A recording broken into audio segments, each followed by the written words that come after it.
इन दोस्तों, यहाँ पर UP board class 10th Hindi model paper solve करवाया जाएगा। आप इस वीडियो को पूरा ज़रूर देखना, जिससे आपको मदद मिल सके। जो 24 मार्च को एग्ज़ाम है उसको आप अच्छे से सॉल्व कर सकें और समझ सकें इस मॉडल पेपर के थ्रू परीक्षा में क्वेश्चन कैसे आ सकते हैं। तो वीडियो को हम शुरू करते हैं। तो पहला क्वेश्चन देखिए, यहाँ पर जो पहला क्वेश्चन है, सही गलत का चिन्ह लगाना है, एज अ सही कथन बताना है। तो पहला इसमें है कि झूठा सच यशपाल का प्रसिद्ध काव्य है। तो ये झूठा सच जो है ये एक उपन्यास है जो कि यशपाल का है। किसका है? यशपाल का है उपन्यास, न कि प्रसिद्ध काव्य है।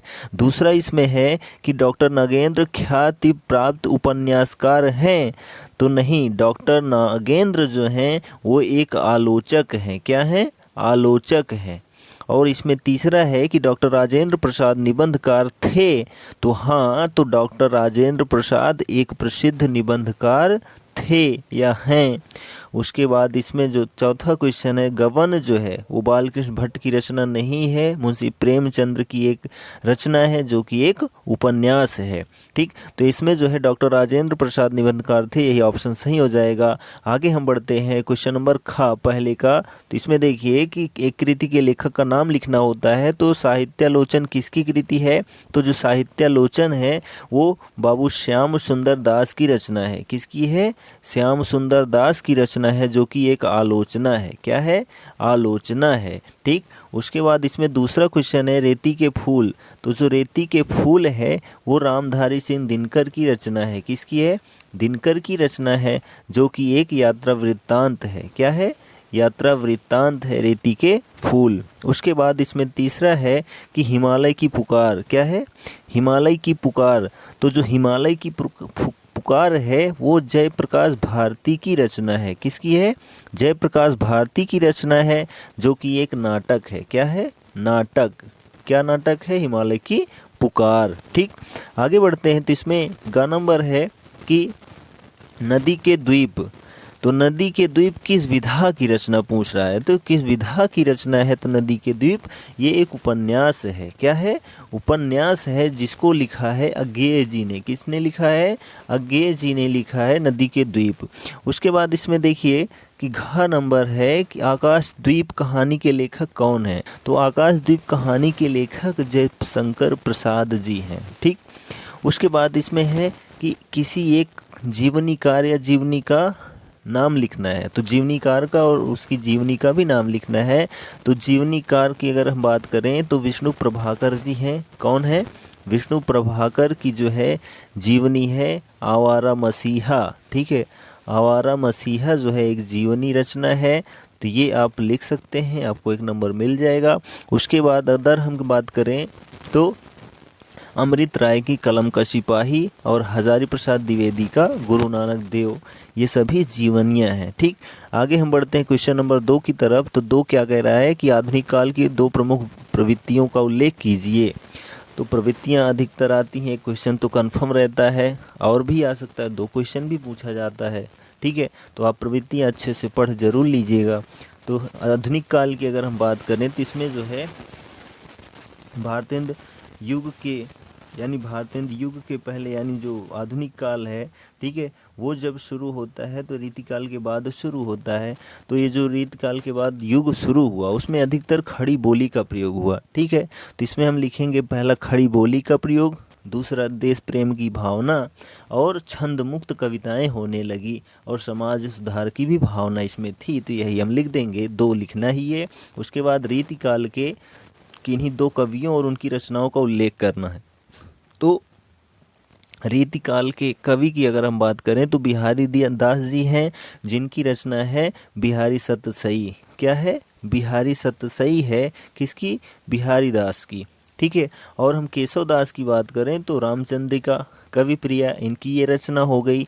ठीक, और बहुत सारे कवि हैं जो रीतिकाल के हैं, जैसे देव हैं तो देव की देव शतक है, भावविलास, और घनानंद हैं जिनकी रचना पदावली है। ठीक है, तो ये सभी जो है रीतिकाल के कवि और उनकी रचना है। और उसके बाद लिखा है कि गंगावतरण। ठीक है, गंगावतरण के रचयिता कौन है? तो गंगावतरण के रचयिता जो है वो जगन्नाथ रत्नाकर जी हैं। ठीक है, कौन है? रत्नाकर जी, यानी जगन्नाथ रत्नाकर, जो कि द्विवेदी युग के हैं। कब के हैं? द्विवेदी युग के जगन्नाथ रत्नाकर जी हैं। आगे हम बढ़ते हैं यहाँ पर क्वेश्चन नंबर 3 की तरफ। तो आज विज्ञान मनुष्यों के हाथों में अद्भुत और अतुल्य शक्ति दे रहा है। उसका उपयोग एक व्यक्ति और समूह के उत्कर्ष और दूसरे व्यक्ति और समूह के गिराने में होता ही रहेगा। और सही बात है। तो यहाँ पर ये जो लिया गया है हमारी भारतीय संस्कृति से लिया गया है। कहाँ से लिया गया है? भारतीय संस्कृति से लिया गया है। जिसको किसने लिखा है हमारे यहाँ? तो डॉक्टर राजेंद्र प्रसाद जी ने लिखा है। ठीक, तो ये इसका संदर्भ हो गया। रेखांकित अंश की व्याख्या की बात करें तो इसमें लेखक कहता है कि आज विज्ञान मनुष्य के हाथों में ऐसी ऐसी शक्तियाँ दे रहा है, अद्भुत और अतुलनीय शक्ति दे रहा है, जिसकी मदद से वह और अधिक समृद्ध और दूसरों को नीचा दिखाने के लिए बहुत सारी खोजें कर रहा है।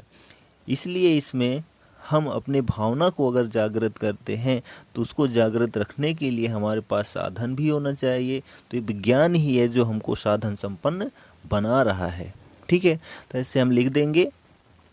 आगे बढ़ते हैं। इसमें जो तीसरा क्वेश्चन होता है, तो तीसरा क्वेश्चन है कि वर्तमान में विज्ञान ने क्या कार्य किया है?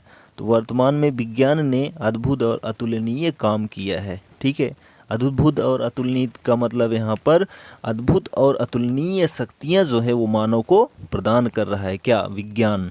ठीक, उसके बाद इसमें खा नंबर देखिए क्या गद्यांश है, कहाँ से किस पार्ट से है। तो यहाँ पर आप देख रहे हैं कि सुंदर प्रतिमा, मनभावनी चाल और स्वच्छंद प्रकृति, ये 2-4 बातें देखकर मित्रता हो गया।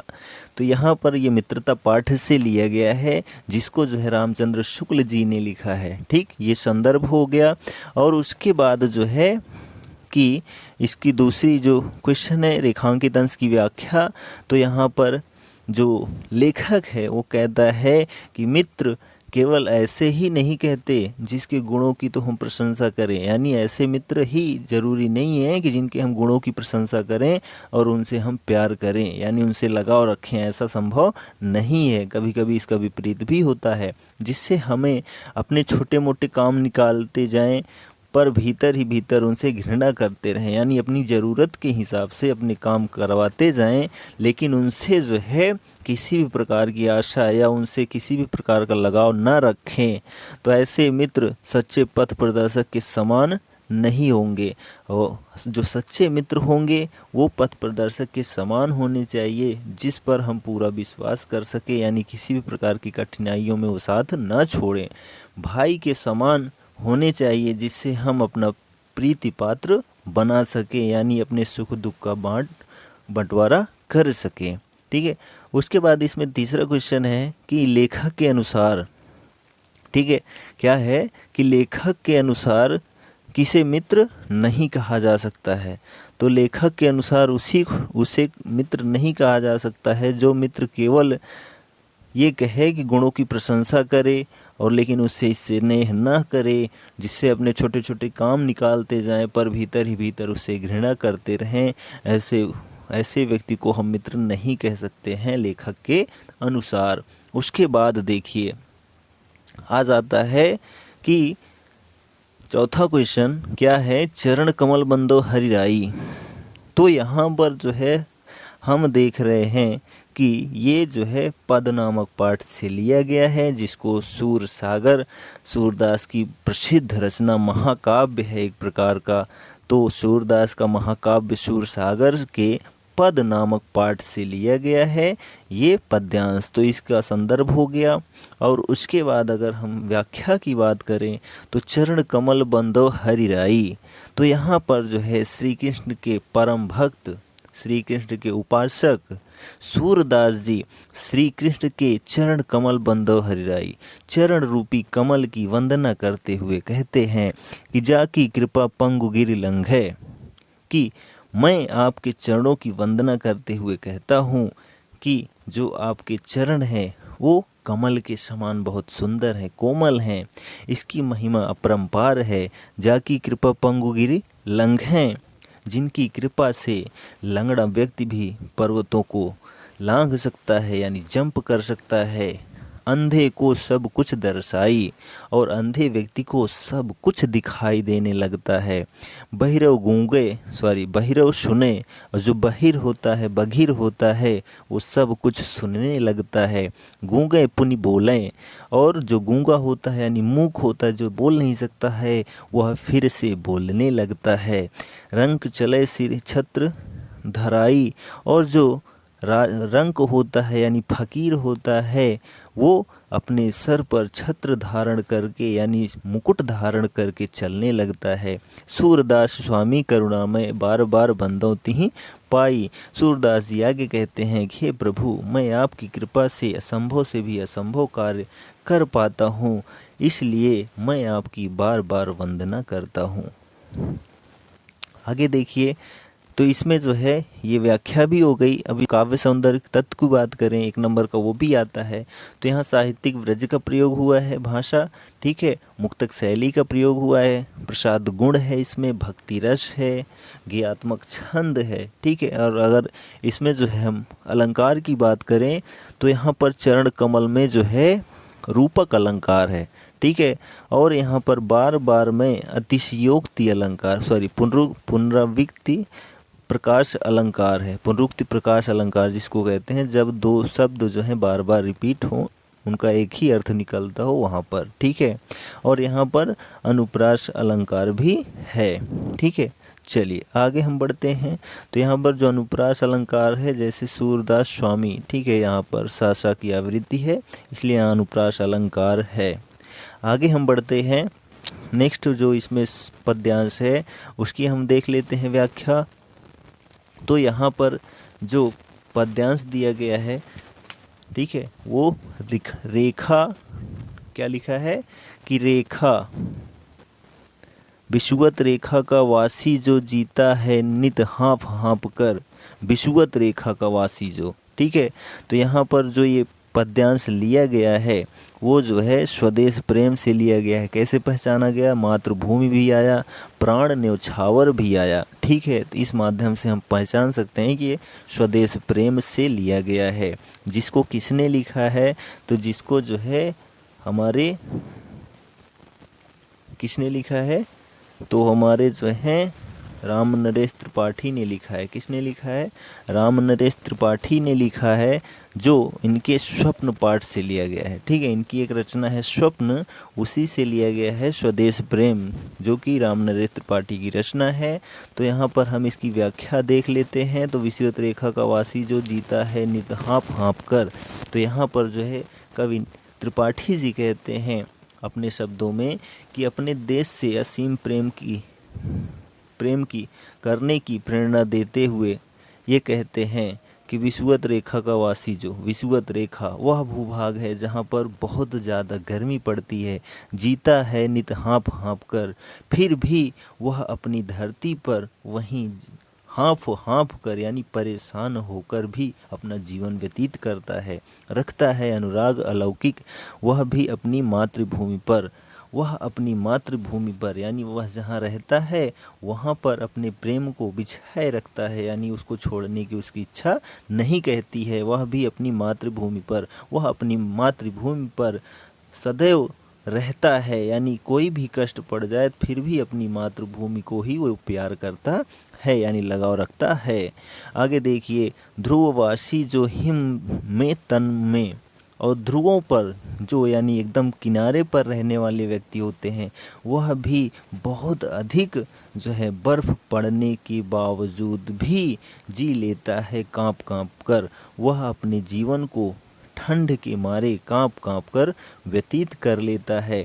वह भी अपनी मातृभूमि पर कर देता है प्राण निछावर, और वह भी अपने को कांप कांप कर यानी अपने ही स्थान पर उसी ठंडे इलाके में रह कर अपनी मातृभूमि पर ही अपने जीवन को व्यतीत कर देता है और अपने प्राणों को त्याग देता है, फिर भी वो अपनी मातृभूमि को नहीं छोड़ता है। यानी कि यह सीधा मतलब है कि जो व्यक्ति जहाँ पर जन्म ले लिए उनका वही एक स्थान बन जाता है, वहाँ पर ही चाहे उनकी मृत्यु हो जाए, इतना प्रेम जुड़ जाता है। ठीक है, चलिए आगे हम बढ़ते हैं।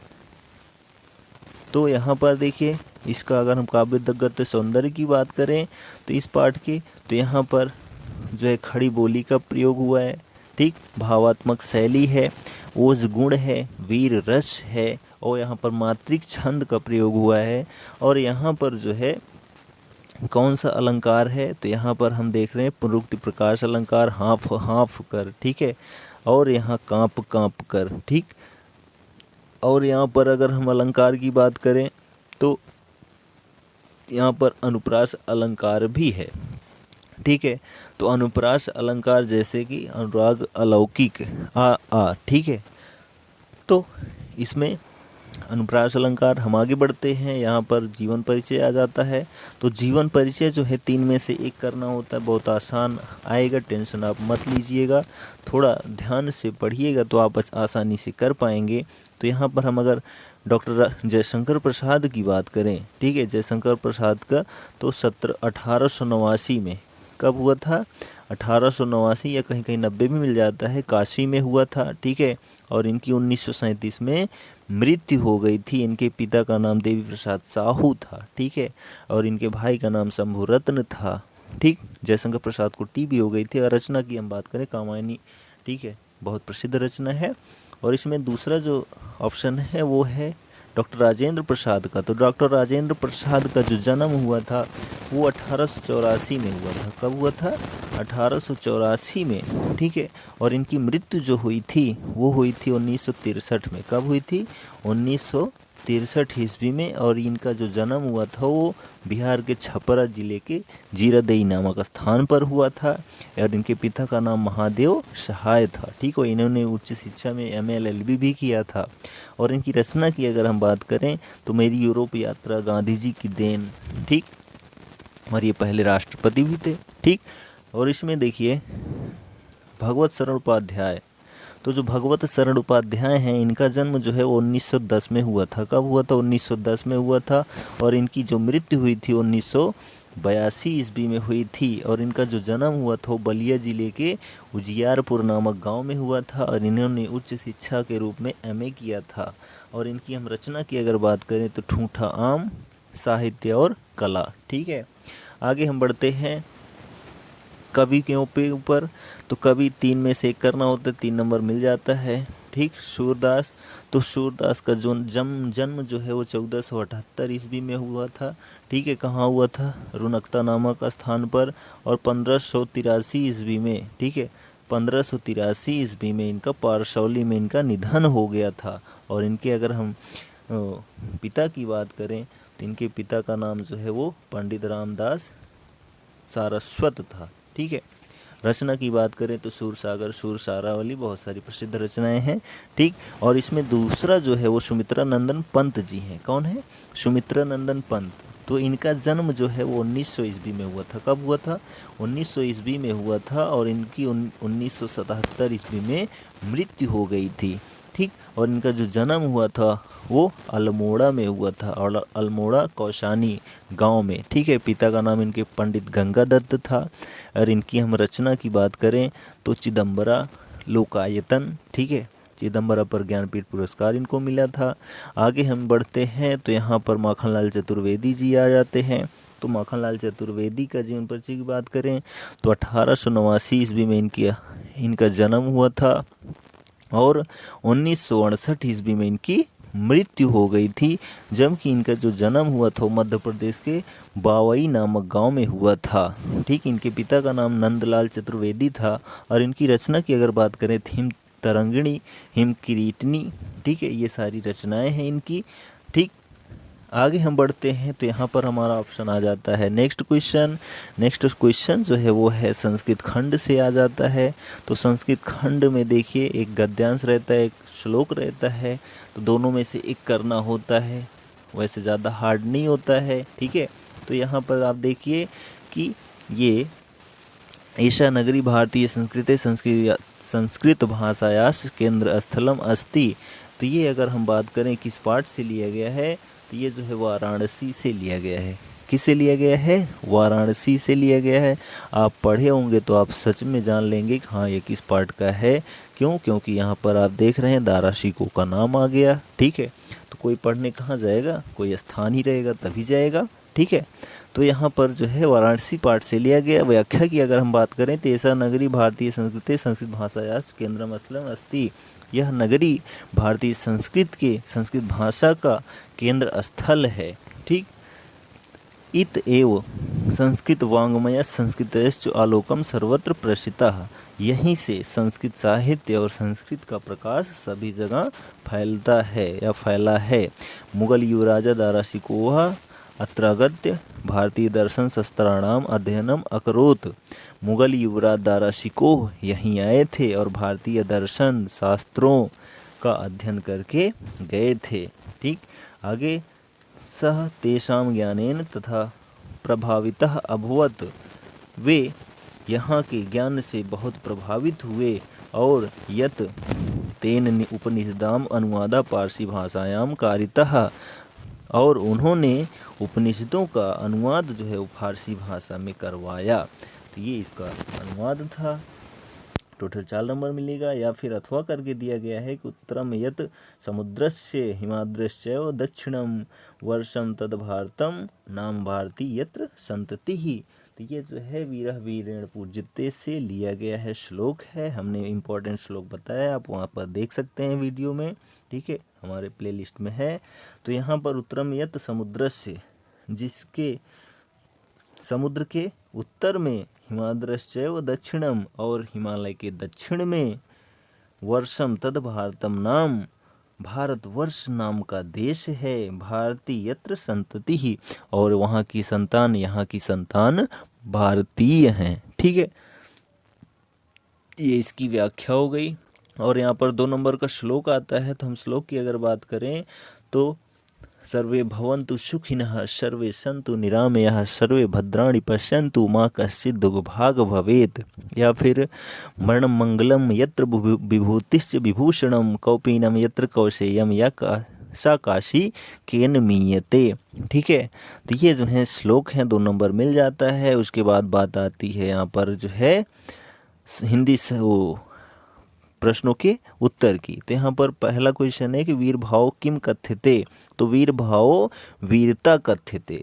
ठीक है, दूसरा है न्यायाधीशा चंद्रशेखर कथम अदंडयत। न्यायाधीश ने चंद्रशेखर को क्या दंड दिया। तो यहाँ पर हो जाएगा न्यायाधीशा चंद्रशेखरम पंचदश कषाघातेन ताड़यितुम अदंडयत। ठीक है, तीसरा इसमें है कि भारतीय संस्कृति का दिव्य संदेश अस्ति। तो यहाँ पर आंसर हो जाएगा कि भारतीय संस्कृते सर्वेषां मतानां संभावः समानश्च संदेशः दिव्य संदेशः अस्ति।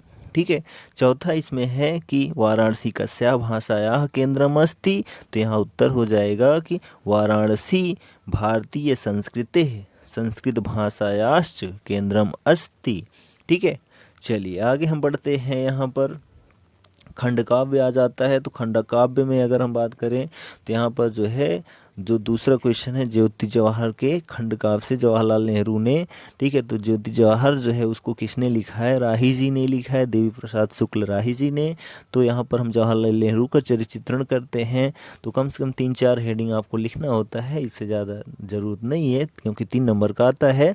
तो यहाँ पर इनके हम चरित्र की बात करें तो जैसे इनका विराट व्यक्तित्व है, देश प्रेम भी इनका था, लोकप्रिय राजनेता भी थे और अहिंसा के समर्थक भी थे। ठीक है, तो ये ऐसी हेडिंग हम लिख देंगे, इसके बारे में लिख देंगे, बात ख़त्म। उसके बाद आते हैं हम नेक्स्ट पॉइंट्स। यहाँ पर काव्य सौंदर्य के तत्व आ जाता है। ठीक है, तो जो काव्य सौंदर्य के तत्व है ये ज़्यादा हार्ड नहीं होता है। ठीक है, एकदम लिमिटेड पॉइंट रहता है। तो लिमिटेड पॉइंट में देखिए पहला है कि करुण रस। ठीक है, तो एक ही परिभाषा बोलेंगे हम कि जहाँ विभाव अनुभव और संचारी भावों के योग से शोक नामक स्थायी भाव जागृत होता है, वहाँ करुण रस होता है। ब्रज के विरही लोग दुखारे। ठीक है, हास्य रस की अगर बात करें, जहाँ विभाव अनुभव और संचारी भावों के योग से हास्य नामक स्थायी भाव जागृत होता है, वहाँ हास्य रस होता है। यहाँ पर हम बात करें चींटी चढ़ी पहाड़ पे मरने के वास्ते, नीचे खड़े कपिल देव कैच लेने के वास्ते। ठीक है, या फिर बुरे समय को देखकर गंजे तू क्यों रोए, किसी भी हालत में तेरा बाल न बांका होए। ठीक है, तो ये हम लिख देंगे, हमारे को 2 नंबर मिल जाएगा। इसमें दूसरा क्वेश्चन है हमारा उपमा या रूपक अलंकार। तो यहाँ पर उपमा अलंकार की बात करें तो जहाँ पर दो वस्तुओं के बीच में समानता की जाए या तुलना की जाए वहाँ उपमा अलंकार होता है। पीपर पात सरिस मंडोला। ठीक है, या रूपक अलंकार की बात करें तो जहाँ पर उपमेय में उपमान का भेद रहित आरोप होता है वहाँ रूपक अलंकार होता है। जैसे चरण कमल बंदो हरिराई, तो चरण रूपी कमल पर उपमेय पर उपमान जो है वो कमल लगाया गया है। ठीक है, उसके बाद इसमें है सोरठा छंद आ गया, तो सोरठा छंद और रोला छंद। तो सोरठा छंद की परिभाषा वही है जो दोहा की थी, बस उल्टा हो गया है। या एक अर्ध सम्मात्रिक छंद है। इसमें 4 चरण होते हैं। इसके पहले और तीसरे चरण में 11-11 मात्राएं, दूसरे और चौथे चरण में 13-13 मात्राएं होती हैं। ठीक है, अगर हम उदाहरण की बात करें तो उदाहरण है नील सरोरु श्याम तरुण अरुण वारिज नयन करहु सुमम उर धाम सदा क्षीर सागर सवन। ठीक है, तो यहाँ पर ये सोरठे छंद का उदाहरण है। रोले की अगर हम बात करें तो रोले की परिभाषा की पहले अगर बात करें तो यह एक जो है सममात्रिक छंद है। इसमें 4 चरण होते हैं। इसके प्रत्येक चरण में 24 मात्राएं होती हैं और 11 और 13 मात्राओं पर यति होती है। ठीक, उदाहरण की अगर हम बात करें तो हे देवी यह नियम सृष्टि से सदा अटल है, रह सकता है वही सुरक्षित जो बलवान है, निर्बल का है नहीं जगत में कहीं ठिकाना, रक्षा साधन उसको प्राप्त हो चाहे नाना। ठीक, तो ये जो है रोले छंद का उदाहरण था। हम आगे बढ़ते हैं। यहाँ पर उपसर्ग पूछ रहा है तो 3 करना होता है।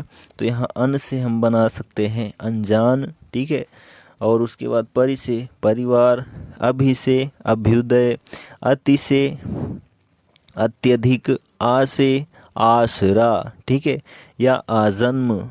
ठीक, उसके बाद आगे हम बढ़ते हैं तो पर्यायवाची आ गया। तो पर्यायवाची में यहाँ बात करें तो यहाँ पर आँख का क्या होता है, नेत्र नयन लोचन। क्या होता है, नेत्र नयन लोचन। और अगर हम आगे बात करते हैं तो यहाँ पर जो है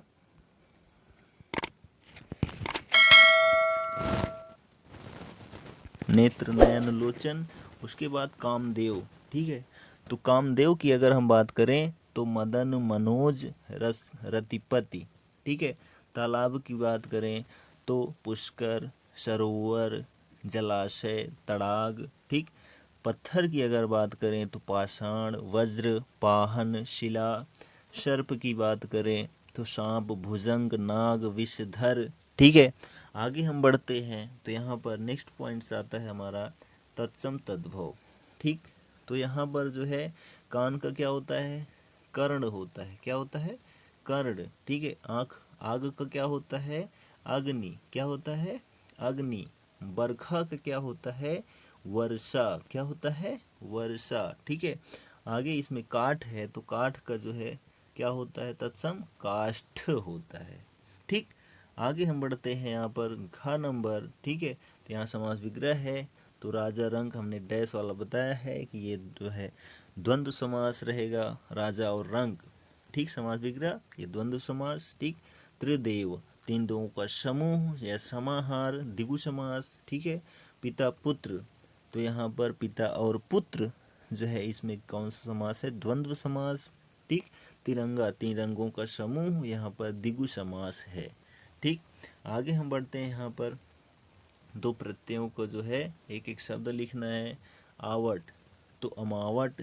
ठीक है, और सजावट, आवा से पढ़ावा लिखावा, ई से रस्सी और हंसी, आइन से पंडिताइन। ठीक है, लड़ाइन और यदवाइन। ठीक है, बहुत सारे शब्द बनेंगे। आगे हम बढ़ते हैं। यहाँ पर नेक्स्ट क्वेश्चन हमारा संधि विच्छेद आ गया।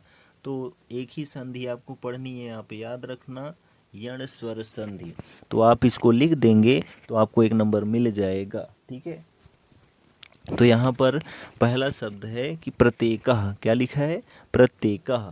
तो यहाँ पर जो है प्रतिधन एकः इत्यादि, इति धन आदि, प्रत्युपकारः प्रतिधन उपकारः, स्वागतम सुधन आगतम, ये जो है यण स्वर संधि के जो है सब शब्द हैं। ठीक है, आगे हम बढ़ते हैं तो यहाँ पर हम देख रहे हैं कि जो क्वेश्चन है हमारा नेक्स्ट हमारा विभक्ति से आ जाता है।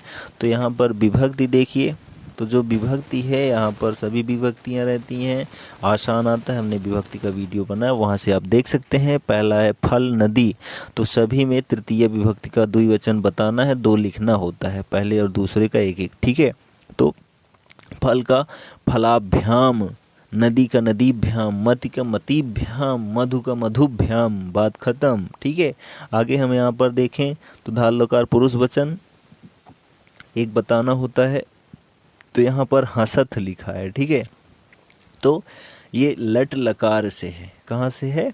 लट लकार। ठीक है, हस धातु। ठीक है, पुरुष की बात करें तो मध्यम पुरुष। ठीक, और ये है बहुवचन, कैसे? तो हसती हसता हसंती हससी हसथा हसथ।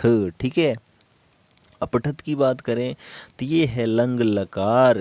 ठीक है, मध्यम पुरुष का बहुवचन पठ धातु है। हंस की बात करें तो ये जो है हसे हसतु हसताम हसंतु हस हस्तम हसतु, तो ये जो है लोट लकार है, हस धातु है, मध्यम पुरुष का एक वचन है। आगे हम बढ़ते हैं तो यहाँ पर जो है अनुवाद आ जाता है। तो अनुवाद क्या है कि सोहन घोड़े से गिरा, तो सोहन घोड़े से गिरत क्या हो जाएगा? सोहना अश्वात अपतत। ठीक है, दूसरा इसमें है कि बालक हाथ से खाता है, तो बालकः हस्तेन खादति। ठीक है, तीसरा है राम प्रतिदिन विद्यालय क्यों नहीं जाएगा, तो रामः प्रतिदिनम विद्यालयः किमर्थम न गमिष्यति। ठीक, उसके बाद चौथा है कि हम दोनों मैदान में कहाँ खेलेंगे, तो आवाम मैदाने कुत्र क्रीडिष्यावः। ठीक है, और उसके बाद आ जाता है हमारा टॉपिक निबंध। क्या आ जाता है? निबंध। तो सत्संगति का महत्व, स्वदेश प्रेम, मेरा प्रिय पर्व, वृक्षारोपण। ठीक, तो ये जो है इसमें हम अगर बात करें महत्वपूर्ण ऐसे की निबंध की, तो वृक्षारोपण आपका बहुत ही महत्वपूर्ण यहाँ पर जो है टॉपिक बन जाता है। तो आप इसको अच्छे से कंप्लीट कर लेना। इसका वीडियो हमारा इस निबंध कैसे लिखें तो उसमें हमने आपको वृक्षारोपण का दिया गया है, वहाँ पर आप देखकर समझ सकते हैं। और हम वीडियो निबंध का बनाएंगे इम्पोर्टेंट ऐसे का, आप उसको भी देखना ज़रूर। तो आप देखेंगे कब? जब हमारे चैनल को सब्सक्राइब कर लेंगे तब। तो हम मिलेंगे नेक्स्ट वीडियो में अच्छा टॉपिक लेकर आपकी परीक्षा से पहले। तब तक लिए जय हिंद।